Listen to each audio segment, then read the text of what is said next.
แม่งอยากขึ้นมาเที่ยวชั้น9วะ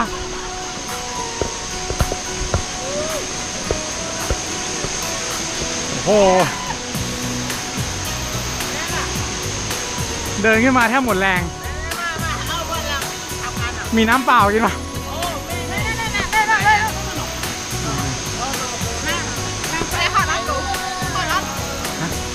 อะไรฟังไม่รู้เรื่องเลย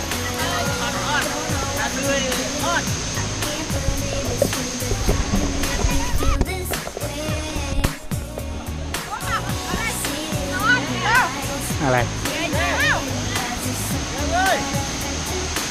ฮะ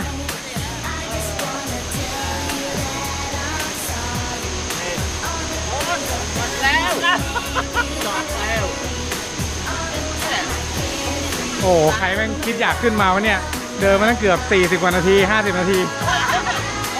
เดี๋ยวกันน้ำมาด้วยนะโอ้เอาแกไม่เอามาโอ้น่ะโอ้คนเดียวเดินน่ะ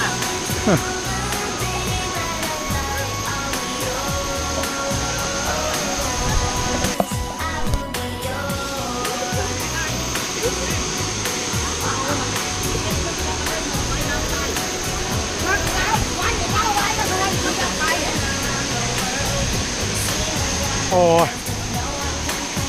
ลายมาทีเรื่อยๆกว่าจะขึ้นมาได้แม่งเหนื่อยจิ๊บเป่งเหรอ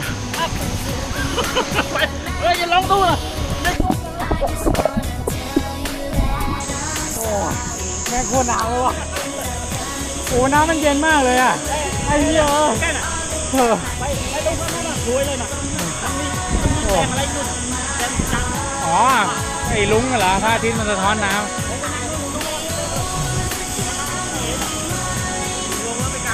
โอ้หนาวชิบหายขาเย็นไปหมดเลยโอ้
ลืมโทษเอาเป๋าตังค์ไปเลย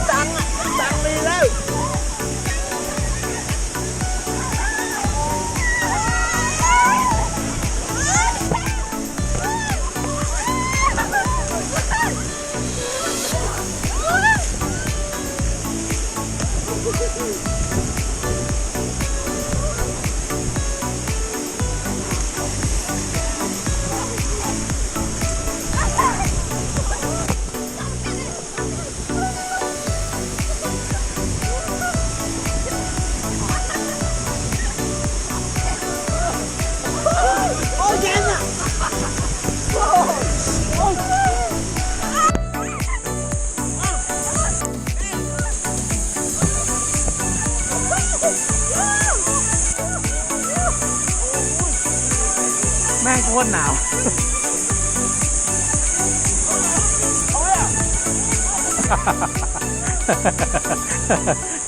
ปากสั่นเลยอ่ะ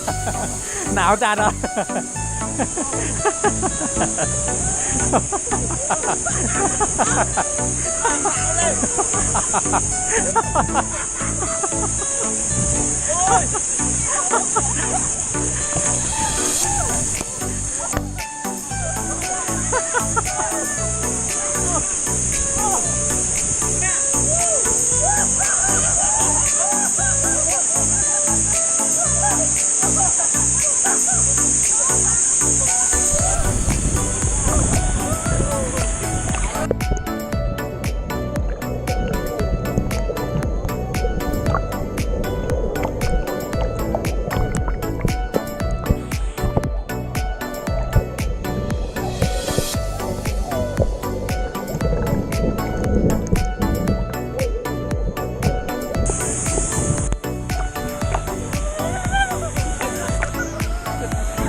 ไม่เห็นเป็นไรเลยเกมเลยเอ้ามันโอ้โหจนจะบ่ายแล้วเนี่ยมันร้อนแล้วหายหนาวแล้วเนี่ยหนาวแล้วหายหนาวแล้วไม่หนาวแล้วอากาศร้อนแล้ว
เราเดินมา46นาทีเลยนะเนี่ย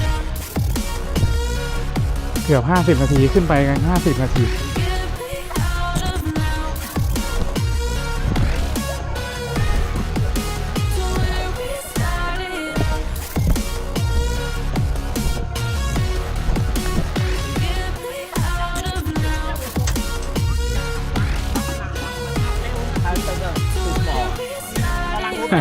แต่งเท้าหนังเดินน้ำตกว่ะสุดยอดเลย ใจไม่ร่างจริงทำไม่ได้